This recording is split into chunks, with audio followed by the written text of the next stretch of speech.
The SynchroMystique presents SynchroMystique.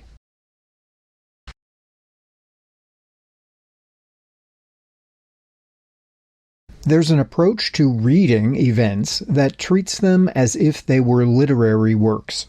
This, in general, is called synchromysticism, and we refer to it as SynchroMystique. In this system, you take notice of features such as proper names and prominent numbers, referred to as syncs, and then explore their possible meanings as symbols as part of the event in question. This video will be applying this perspective to the public murder of conservative activist Charlie Kirk.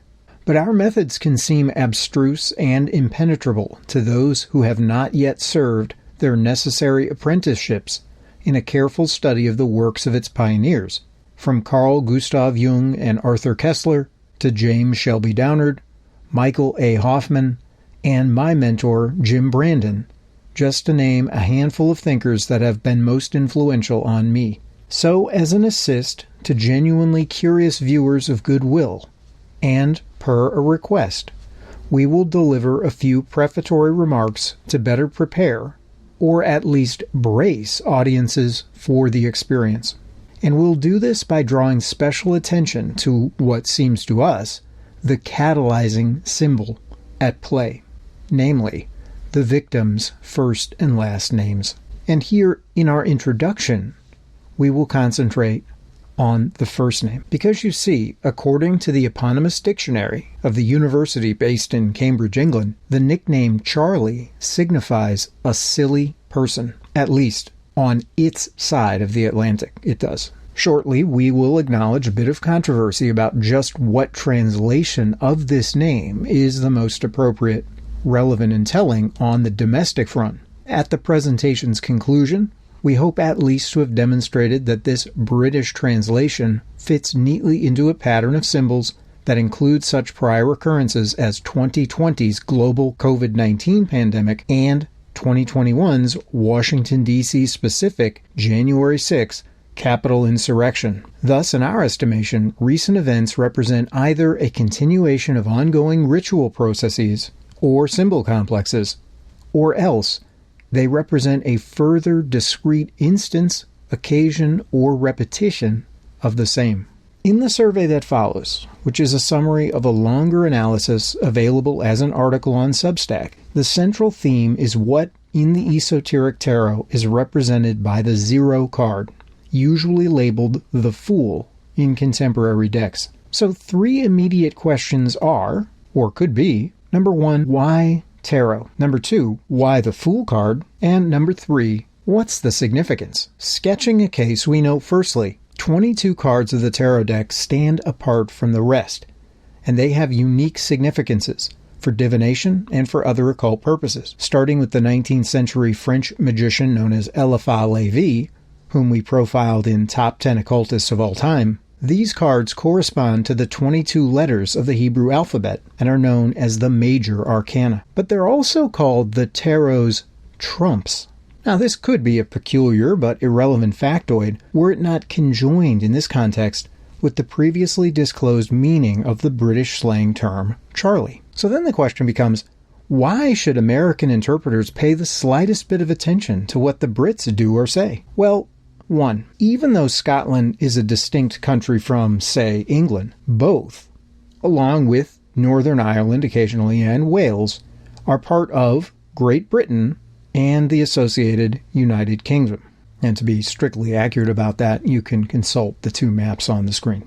Charlie Kirk has gone on record discussing the Scottish meaning of his last name, as well as the Kirk family's heritage. So I'm very Scottish. Kirk means church in Scottish, in Scotland. And the Charlie actually means strong, so strong church. You can put it together. We come from the Maxwell clan, us Kirks. And as you could tell, my name is very white Anglo-Saxon Protestant. I'm a WASP. Ooh. Scary. Charles James Kirk. That is the waspiest name that you'll come across. There's a phenomenal book that everyone should read called How the Scots built the modern world. And it shows that this small ragtag army, my people, despite being rather poor and geographically isolated, was responsible for some of the great philosophical breakthroughs, some of the great Enlightenment breakthroughs, from David Hume to Adam Smith. J.D. Vance is Scots-Irish. I'm Scots-Irish. And us Scots, we love a rebellion against a corrupt institution. I'll tell you, there's something about how we Scots fight, and we fight hard, and we love a good fight. It's in our blood. It's who we are. Number 3. Just this past summer, before his murder, Kirk visited the United Kingdom and debated students at the universities of Oxford and Cambridge. The latter's dictionary was the one we just quoted. Number 4. When, in 2019, Charlie Kirk and Jerry Falwell Jr. launched a so-called think tank called the Falkirk Center on the campus of Liberty University in Lynchburg, Virginia, yes, it was obviously named after its two co-founders. But according to the Daily Record newspaper, which is based out of Glasgow, Scotland, there was a deeper meaning at work. The newspaper reported, quote, "The Falkirk Center, which was set up to encourage students to stay true to a conservative upbringing and to restore American ideals and Judeo-Christian values, was named after the town of Falkirk, Scotland, because of the link to freedom fighter William Wallace and the epic film Mel Gibson's Braveheart from 1995, which put Scotland on the world stage. On the Falkirk Center's website, the two founding conservatives claimed an affinity with William Wallace, who suffered a defeat at the hands of English King Edward I on July 22, 1298, in the Battle of Falkirk. This affinity arises because they feel they've been losing their own battle, as it were, when it comes to fighting for far-right values." End quote. In the subtitle for the article, the Daily Record summarized this as a bizarre link between the MAGA movement and Scotland, and it said that Charlie Kirk, a prominent figure in that movement, paid tribute to Scottish independence in his activism. Now, we don't say that these 4 facts imply that Charlie Kirk himself knew of the slang translation that we're emphasizing. Still less do we claim that Kirk would have intentionally promoted this definition or impression of his work. But we do believe that the biographical and linguistic facts just surveyed both justify our approach and, frankly, lend considerable evidential weight to our interpretation. Turning just briefly to a dedicated dictionary of the, quote, Scots language, we find that it does not have any kinder meaning than what was given in the Cambridge Dictionary, since Charlie, according to this source, can be, quote, a jocular name for a chamber pot, and it suggests that we compare that meaning against the slang English terms Jerry and Mickey. According to dictionary.com, the relevant definition for Jerry in British slang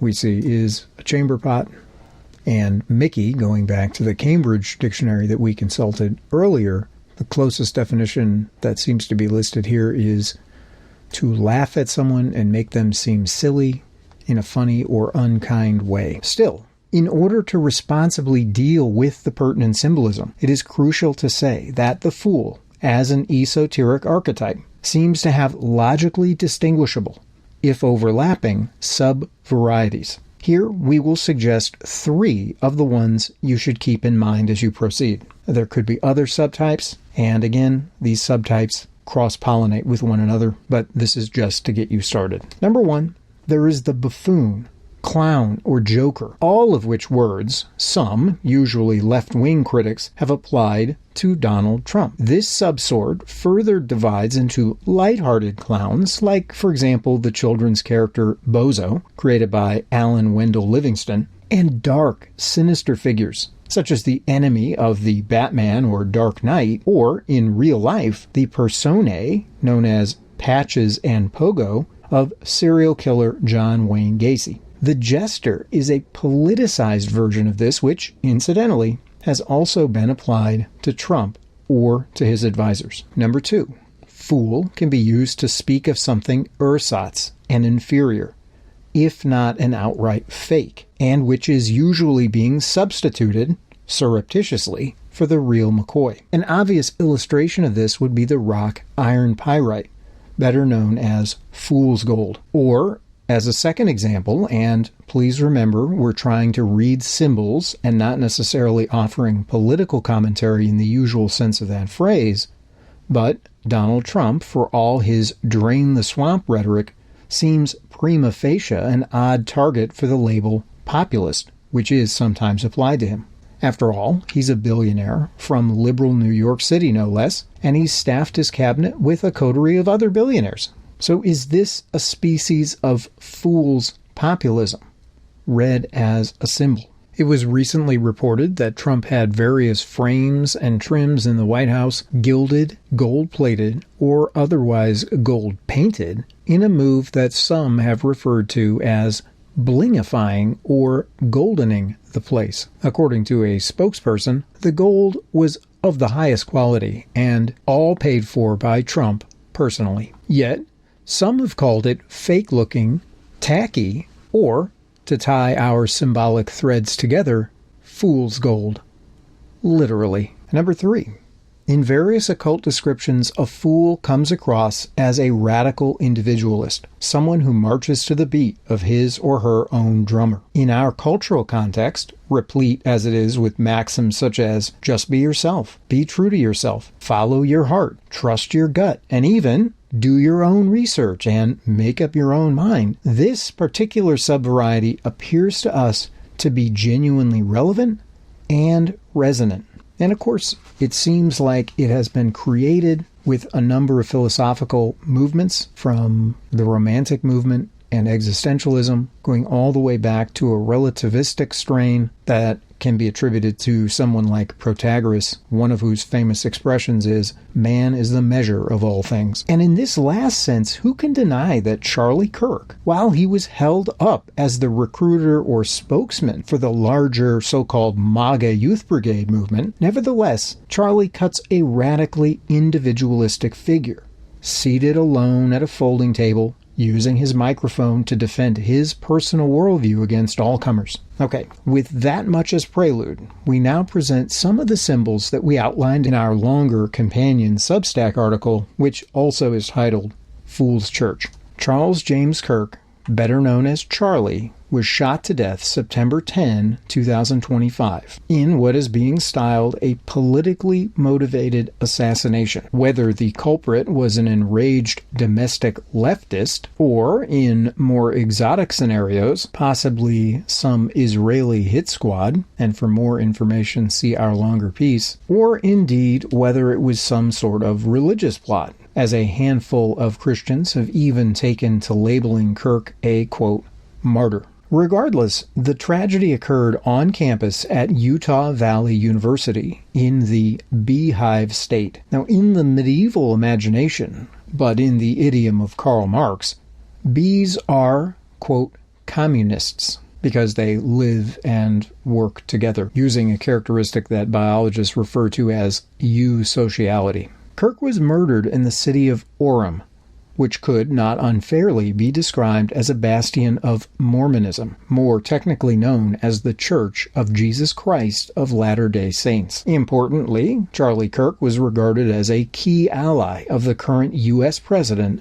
Donald John Trump. At the time of Kirk's murder, and in subsequent press conferences and memorials, conspicuous iconography, such as baseball caps, is seen emblazoned with 47s, marking Trump's second non-consecutive spot on this country's list of chief executives. Going back to our earlier mention of the tarot, there's an important seminal deck out of Italy in which the 47th card depicts the god Saturn. Curiously, Saturn has long been associated with the Jewish people and the religion of Judaism, in part because their Sabbath, which Charlie Kirk says that he observed, falls on Saturn's day. For more details, consult the longer piece. According to esoteric lore, the sun used to look a lot like the planet, and Saturn, conversely, is sometimes compared to or described as a dark sun. It is also possible to push further the association with Saturn, for example, linking him to the Christian figure Satan, whom Michael Hoffman has called the ape of God. Now, the previously cited bestiary flatly tells us, quote, bees are called apes. Now, there's a linguistic reason for that, and you can consult the bestiary's footnotes to read about it.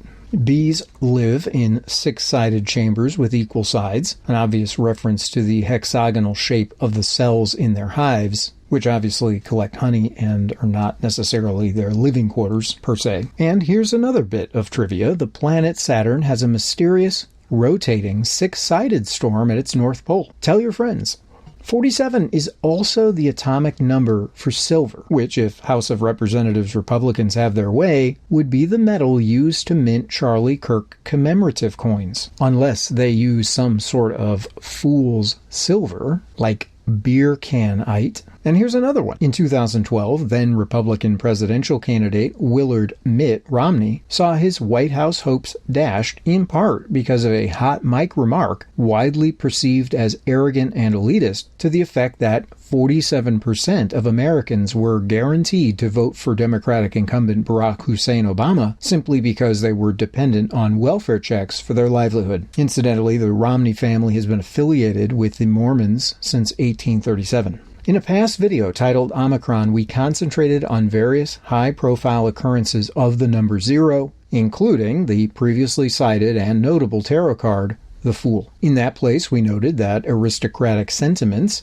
similar to Willard Mitt Romney's, were uttered in 2016 by Democratic presidential nominee Hillary Rodham Clinton. Clinton infamously called Trump's supporters a, quote, basket of deplorables. Subsequently, Trump became POTUS number 45. But not long into what turned out to be his first term, media reports were already declaring him the Lord of the Misrule. Sometimes this was due to the president's own behavior, such as his habit of trading personal insults with opponents over social media networks such as Twitter, later purchased by Elon Musk and renamed X. Other times, journalistic identification of Trump as a bumbler or buffoon was due to the actions of his appointees or subordinates, as when Anthony Scaramucci was fired as communications director after only 11 days on the job for an obscenity-laced tirade reproduced in the New Yorker magazine. By the way, the surname Scaramucci is related to a word that designates a clownish character in traditional Italian theater. And the Washington Post article drawing attention to this also cites the Italian-Latin proverb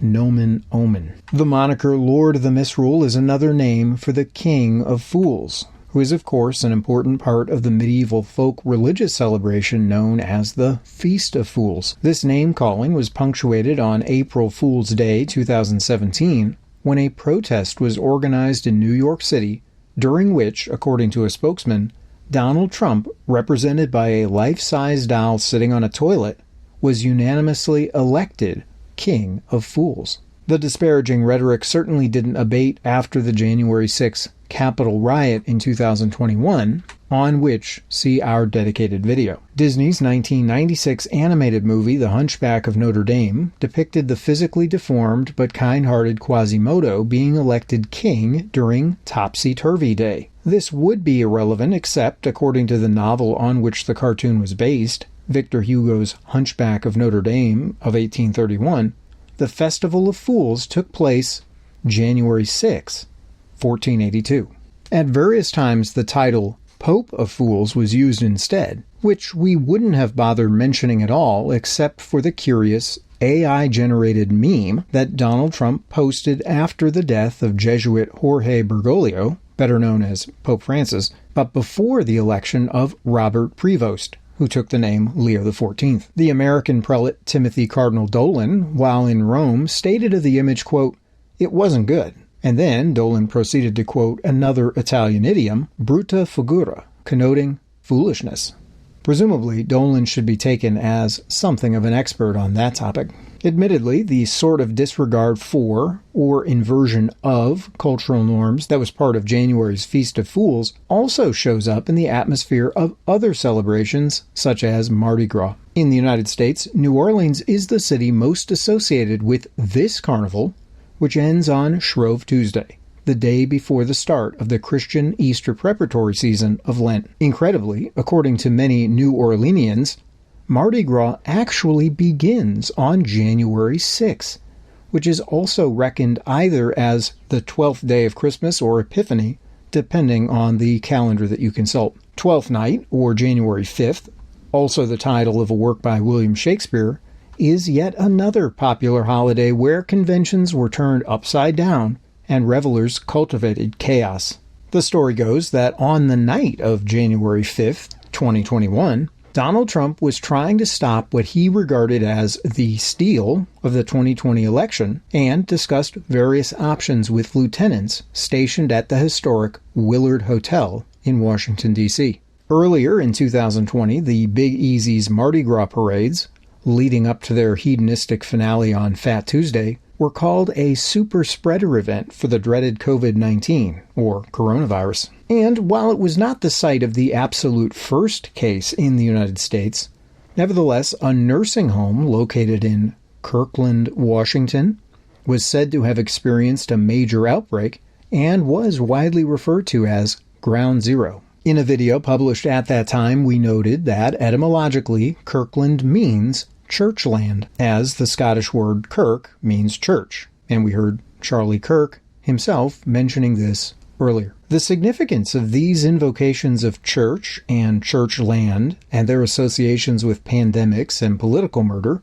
was established as a leitmotif in April 2019 when the historic Notre Dame Cathedral burst into flames from a cause or causes that is still supposedly unknown and can only be speculated about. Speaking literarily, we believe that this signaled a symbolic transition, as when, in Roman Polanski's 1968 film Rosemary's Baby, lead character Rosemary Woodhouse passed by a similarly themed painting as she made her way into the Castavet's adjacent apartment through a previously hidden doorway. The birth of the titular baby triggers the deranged and excited announcement of a satanic year one from the diabolists gathered in the room. For our in-depth commentary, see January 6. Now, Google suggests that free man, the phrase, is the main significance for the name Charlie. Incidentally, Google returns the same thing, free man or Frenchman, for a search on Erica Kirk's maiden name, Francois.